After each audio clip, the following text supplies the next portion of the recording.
یہ دیکھو نا ابھی تو وہ کیا اقبال نے کہا لڑکیاں پڑھ رہی ہیں انگریزی، قوم نے ڈھونڈ لی فلاح کی راہ. ہیں جی یہ ڈرامہ دکھائے گا کیا سین، پردہ اٹھنے کی منتظر ہے نگاہ. ہم جب کہتے تھے کہ اوئے حضرت جنید بغدادی سے کسی نے پوچھا نا کہ جناب بتائیں ایک عورت مرد سے تعلیم حاصل کر سکتی ہے، تو حضرت جنید بغدادی نے فرمایا بھائی پڑھنے والی رابعہ بصری ہو، پڑھانے والا بایزید بستامی ہو، جو کچھ پڑھا جا رہا ہو وہ کلام اللہ ہو، اور جہاں پڑھایا جا رہا ہو بیت اللہ ہو، تب بھی جائز نہیں ہے. لیکن قوم کہتی تھی یہ مولوی بڑے شدت پسند ہے. میں نے کہا تم نے کیا لیا اس تعلیم سے؟ یہ حوریان مغربی دل و نظر کا حجاب. اقبال کہتا ہے یہ مغربی حوریان جنہوں نے تمہیں بڑا سارا کچھ دکھایا بنا سوار کر، کیا دیا انہوں نے؟ ایک شخص کے موبائل سے ہیں جی ہزاروں عزتیں تار تار ہوئی ہیں، ایک شخص کے موبائل سے. اقبال نے کہا یہ ڈرامہ دکھائے گا کیا سین، پردہ اٹھنے کی منتظر ہے نگاہ. ایک پردہ اٹھائے تو دیکھو تمہارا بنا کیا ہے. اور جہاں عزت دے کر تعلیم حاصل کر لی ہو اس تعلیم سے تو بندہ بھوکا مر جائے، یہ بہتر نہیں ہے. جب ہم کہتے تھے کہ جناب نہیں اس طرح نہیں جائز، اس طرح نہیں ممکن، یہ حالات خراب ہو جائیں گے. قوم کے مولوی بڑی شدت پسند ہے جی، مولویوں کو جدت ہونی چاہیے. میں نے کہا جدت سے تم نے کیا لیا ہے؟ اب تو بغیرت بن کے جینے والی بات ہے. تم نے بتاؤ کوئی پوچھنے والا ان سے ہے کہ یہ بنا کیا ہے؟ اور اس میں تو بڑے بڑے پردہ نشینوں کے نام ہیں. پہلے دن نام آیا کہ بڑے بڑے وفاقی وزراء کے نام ہیں، لیکن نام دبا دیے گئے، کوئی نہیں پوچھنے والا. اس سے بھی بڑی بات ہو جائے گی کوئی پوچھنے والا نہیں ہے، اس لیے کہ ہم نے جو آنکھیں بند کر لی ہیں. ہم نے جو حضور کے دین کو، جب حیا کی بات ہو اور جی کون چل سکتا ہے اسلام پر، میں نے کہا تم اسلام پر نہیں چل سکتے، دو خراج اپنا، دو بے حیائی کا خراج دو نا. ایک شہر کی ایک یونیورسٹی سے یہ تعداد نکلی ہے، اور تم مجھے بتاؤ ہم جب پیٹ پیٹ کے مرتے ہیں نا کہ دین دین دین، ہمیں یہ سمجھ آ جاتی ہے کہ قوم بھی کوئی مستحق نہیں ہے دین کی، اور قوم کا بھی کوئی دل نہیں مانتا دین کے. اگر قوم کا دین دیکھنا ہو تو ان کی شادیوں میں چلے جاؤ. حضرت امام حسین کے کربلا کے اندر صرف آواز ہوئی اونچی رونے کی تو حضرت امام حسین نے آ کر کہا خیموں میں کہ خبردار اب آواز کسی کی اونچی ہو. اور کوئی آواز کسی بات پر اونچی نہیں ہوئی، علی اکبر کا لاشا دیکھ کر اونچی ہوئی تھی، علی اصغر کا لاشا دیکھ کر اونچی ہوئی تھی. ہاں یہ حسینیت ہے. کہا خبردار کسی کی آواز بھی بلند ہوئی، آواز بھی غیر مرموں تک نہیں جانی چاہیے. ہیں جی یہ ہے حسینیت. اور جب یہ بات کریں تو پھر کہیں گے جناب کون اسلام پر چل سکتا ہے؟ جی آپ کیسی باتیں کرتے ہیں، آپ کیا باتیں کرتے ہیں، آپ جناب کیسے، قوم کیسے چلے گی جناب اسلام پر جب عزتیں تو لٹوا رہی ہو تعلیم کے نام پر. اور کوئی تعلیم کے نام پر عزت لوٹ کے چلا جاتا ہے، کوئی بے نظیر کارڈ کے نام پر عزت لوٹ کے چلا جاتا ہے، کوئی جناب انکم سپورٹ کے نام پر عزت لوٹ کے چلا جاتا ہے، کوئی ہیلتھ کارڈ کے نام پر عزت لوٹ کر چلا جاتا ہے. یہ ہے وہ نظام، یہ ہے وہ جمہوریت، یہ ہے وہ جس کا راگ الاپتے ہوئے آج 76 سال گزر گئے ہیں. اب تو تعلیم کے لیے عزتیں نہیں بحال، بلکہ اس نظام میں تو پیسے دے کر عزتیں لٹوائی جا رہی ہیں. ہاں جی ایک تعلیم یہ ہے کہ مفت حاصل ہو رہی ہو، ایک ہے کہ پیسے دے کے ایک ایک سیمسٹر کے، اور ایک ایک جناب وہ جو ہیں سسٹم کے، اور ایک ایک ایم بی اے اور جو بھی ان کی تعلیمی نظام ہیں، ایک ایک سال پورا کرنے کے لیے لاکھوں کی فیس دے کر عزتیں لٹوائی جا رہی ہیں. یہ نظام تعلیم دیا. وہ تو لارڈ میکالے جب اس بر صغیر میں آیا تھا تو اس نے آ کر کہا تھا کہ میں واپس جا کر تقریر کی، اس نے کہا تم اس قوم کو شکست نہیں دے سکتے. اس نظام کو چھوڑ کر ہم نے یہ نظام اپنایا ہے.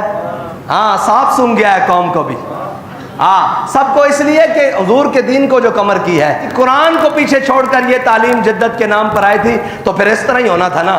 اگر قرآن کو پڑھا ہوتا تو پھر اس طرح تو نہیں ہو سکتا تھا نا. اگر قرآن کا نظام ہوتا، قرآن کی تعلیم ہوتی، پھر تو اس طرح نہیں ہو سکتا تھا نا. پھر تو حیا اور محبت کا درس ہونا تھا، پھر تو وفا و عشق کا درس ہونا تھا. لیکن یہاں تو عزت تاراج کر کے، سارا کچھ تاراج کر کے. اور میرے آقا مولا صلی اللہ علیہ وسلم قرون اولیٰ کا زمانہ ہے، جہاں بابا جی احتیاط سے بات کرتے ہوئے کہتے تھے کہ جب مدینہ پاک میں زلزلہ آیا نا تو حضرت عمر نے اگلے دن تقریر کی، فرمایا ما ھذا ما حدثتم. اس کے بعد حضرت بابا جی فرمایا کرتے تھے کہ صحابہ کرام نے کیا کیا ہوگا؟ اتنا ہی کیا ہوگا نا کہ کوئی نماز بغیر مسواک کیے پڑھا دی جاتی ہوگی، پڑھا دی گئی ہوگی یا پڑھ لی گئی ہوگی. یہی ہوا ہوگا نا، اتنا پاک دور. لیکن میرے آقا مولا صلی اللہ تعالیٰ علیہ وسلم کی ظاہری حیات میں مسجد نبوی کے 2 دروازے تھے، ایک سے مرد داخل ہوتے تھے اور ایک سے عورتیں داخل ہوتی تھی. جب میرے آقا مولا صلی اللہ علیہ وسلم کے ظاہری حیات کے بعد جب مسجدوں میں عورتیں آنا بند ہو گئی تو حضرت عبداللہ بن عمر سے کسی نے کہا کہ آپ اس دروازے سے کیوں نہیں داخل ہوتے؟ کہا میرے آقا مولا صلی اللہ تعالیٰ علیہ وسلم نے منع فرمایا تھا. کہا اب عورتیں تو نہیں آتی؟ کہا حضور نے جو منع کر دیا تھا میں نے اس دروازے سے اندر نہیں جانا.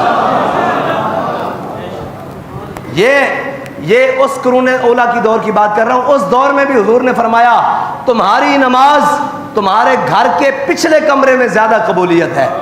یار فرض نماز اگر عورت کی پچھلے کمرے میں زیادہ قبولیت ہے، اور مجھے یہ بتاؤ کہ یہ کون سی تعلیم ہے جو عزت کو تاراج کر کے حاصل کی جائے، جو عزت اور غیرت کی جنازے نکال کر دیے جائیں اور بس نبکی ہے اب ہر حال پر، اور پتہ نہیں کس دن قوم کی آنکھیں کھلیں گی. یہ بات آج کی ہے، کل چپ ہو جائیں گے، پرسوں پھر ایک نیا تماشا ہوگا، ترسوں پھر چپ کر دیا جائے گا. یہ جناب اسی طرح چلتے رہیں گے اور صرف اتنا خیال ہوگا کہ چلو جی کوئی بات نہیں، یہ کسی کی بیٹی ہے نا، ہماری نہیں. ہاں ہماری بیٹیوں کا درد تب ہوتا ہے جب دین کا درد اندر موجود ہو. ملت کا درد تب موجود ہوتا ہے جب دین کا درد اندر موجود ہو. جب یہ احساس ہی نہ ہو کہ تو اپنے کماؤ، اپنے کھاؤ، اپنی دولت کے پیچھے پڑے رہو، تو پھر یہ احساس تو ختم ہو جائے گا. یہ احساس تو پھر زندہ نہیں رہے گا کہ ہم نے کس طرح کیا کرنا ہے. اور تعلیم حضرت جناب امام علی مقام کی شہادت اور شہادت امام حسین اسی نظام کے خلاف ہے. یہ جو نظام آج پوری دنیا پر رائج ہے، استبداد کا نظام، جہل کا نظام، وہ اندھیرا ہی بلا تھا کہ قدم راہ پر تھے، روشنی لائی ہے منزل سے بہت دور. یہ روشنی جس کے پیچھے ہم سب صبح شام بھاگ رہے ہیں، اس روشنی کا انجام یہ ہے کہ آج ہماری عزتیں بھی پامال ہیں. تعلیم کے نام پر، صحت کے نام پر اور جناب سارے نام پر. اللہ تعالیٰ ہمیں حضور کے دین کے ساتھ وفا کرنے کی توفیق دے اور سنت حسینی کو زندہ کرتے ہوئے دین کے ساتھ کھڑے ہونے کی توفیق دے. اور ہم تو بڑے بڑے دینداروں کی شادیوں میں بھی گئے ہیں، بڑے بڑے دینداروں کے پروگراموں میں بھی گئے ہیں، بڑے بڑے دینداروں کے ان معاملات میں بھی گئے ہیں. ہمیں تو دین کی دال بھی نظر نہیں آئی. یہ دین کا لبادہ اوڑھ کر اور جناب دین کی وہ ساری باتیں کر ہمیں تو ہم نے جب شادیاں دیکھی تو ہمارا سر شرم سے جھک گیا کہ یار یہ دیندار ہیں، یہ وہ لوگ ہیں جو کہتے ہیں آ کر جناب ہم دیندار ہیں اور ہمارے دین کے دعوے ہیں. دین اس طرح نہیں آئے گا. دین کو تو پہلے اپنی ذات سے لے کر آخر تک عمل کرنا پڑے گا. اور کیا کہتا ہے دین سوختر اندر طلب. اقبال کہتا ہے کہ دین کو پانا ہے تو حضرت جناب ابو بکر جیسی پہلے تڑپ پیدا کر، اور جناب فاروق اعظم جیسی غیرت پیدا کر، اور جناب عثمان غنی جیسی حیا پیدا کر، اور جناب مولا کائنات جیسی شجاعت پیدا کر. یہ ساری چیزوں سے دور دوڑ کر ہم کیسے جانیں گے کہ جناب دین آئے گا؟ ہمیں دین کے لیے سب سے پہلے خود ذاتی طور پر دین پر عمل کرنا پڑے گا، جھوٹ چھوڑنا پڑے گا، بے حیائی.